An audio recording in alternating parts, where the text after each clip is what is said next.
আমরা সমাজে আমাদের চতুর্দিকে বহু মানুষ দেখি। এই মানুষগুলোর মধ্যে কিছু মানুষ আছে যে মানুষগুলো আল্লাহর কাছে এবং আল্লাহর হাবিব সাল্লাল্লাহু আলাইহি সাল্লামের চোখে শ্রেষ্ঠ মানুষ, ভালো মানুষ। আজ আমরা নবী করিম সাল্লাল্লাহু আলাইহি সাল্লামের চোখে তাঁর দৃষ্টিতে 11 শ্রেণীর শ্রেষ্ঠ এবং ভালো মানুষ, নবীজির চোখে সবচেয়ে প্রিয় এবং শ্রেষ্ঠ ভালো মানুষগুলোর পরিচয় আমরা আজকে জানব।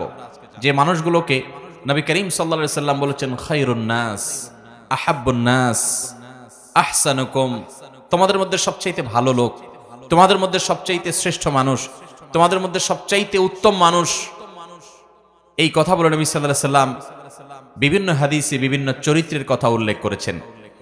এই চরিত্রের মানুষগুলোকে আমরা আজকে পরিচিত করাবো আপনাদের সাথে, আল্লাহ যদি আমাদেরকে তৌফিক দান করেন। 11 শ্রেণীর মানুষের কথা আমরা জানি বিভিন্ন হাদিস থেকে। এই মানুষগুলোকে নবী করিম সাল্লাল্লাহু আলাইহি সাল্লাম শ্রেষ্ঠ মানুষ বলেছেন, সর্বোত্তম মানুষ বলেছেন, সবচেয়ে আল্লাহর কাছে, আল্লাহর হাবিবের কাছে প্রিয় মানুষ বলেছেন।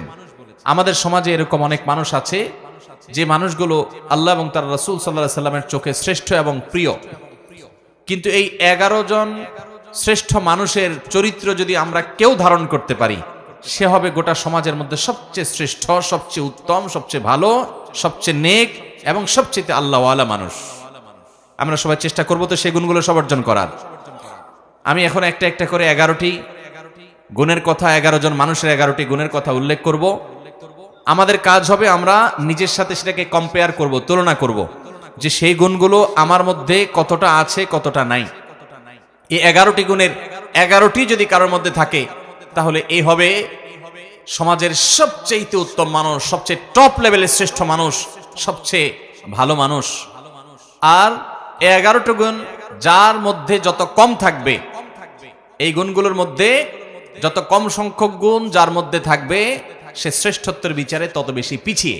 অতএব আমরা কম্পেয়ার করব, তুলনা করব এবং সম্ভব হলে নবী আলাইহিস সালামের এই হাদিসগুলোর আলোকে এই 11টি চরিত্রকে একটা কাগজে লিখে আমার বাসা বাড়িতে, অফিসে আমি লাগায় রাখলাম, ডায়েরিতে নোট করে রাখলাম, মাঝে মধ্যে চোখ বুলালাম, যাতে করে এর কোন গুণটা আমার মধ্যে আছে, কোন গুণটা নাই, সেটা আমি যাতে পর্যালোচনা করতে পারি এবং যে গুণগুলো আছে সেগুলোকে টিক দিয়ে আল্লাহ শুকর আদায় করে সেগুলোকে মজবুতভাবে আরো সামনের জন্য ধরে রাখবো।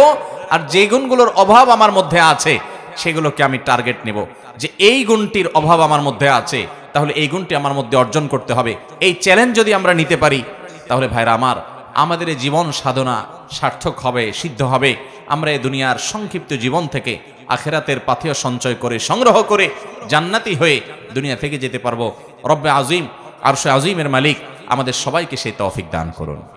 মুহতারাম হাজরিন, নবী আলাইহিস সালামের চোখে সেরা 11 শ্রেণীর মানুষের মধ্য থেকে সর্বপ্রথম যার কথা বলতে চাই, সেই শ্রেষ্ঠ মানুষদের কথা সহিহ বুখারীতে বর্ণিত হাদিসে আমরা পাই।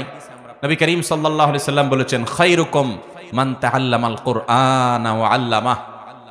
তোমাদের মধ্যে, এই যে আমরা অনেক মানুষ আছে এই মাহফিলে, এই গ্রামে, এই এলাকাতে, এরকম প্রত্যেকটা জায়গায় যত মানুষ আছে, এই মানুষগুলোর মধ্যে সবচেয়ে শ্রেষ্ঠ, সবচেয়ে মর্যাদাবান, আল্লাহর কাছে সবচেয়ে প্রিয় এবং সবচেয়ে উত্তম মানুষ হলো ওই শ্রেণীর মানুষ যারা কোরআন শিখে এবং কোরআন শেখায়। কোরআনের শিক্ষক এবং কোরআনের শিক্ষার্থী, এই মানুষগুলো হলো নবী আলাইহিস সালামের চোখে সবচেয়ে সেরা, সবচেয়ে শ্রেষ্ঠ, সবচেয়ে উত্তম মানুষ। তাহলে এবার আমাকে মেলাতে হবে যে আমি কি কোরআনের ছাত্র না কোরআনের শিক্ষক। যদি দুইটার কোনোটাই না হয়, তো অন্তত কোরআনের ছাত্র হওয়ার চেষ্টা করতে পারি কি পারি না?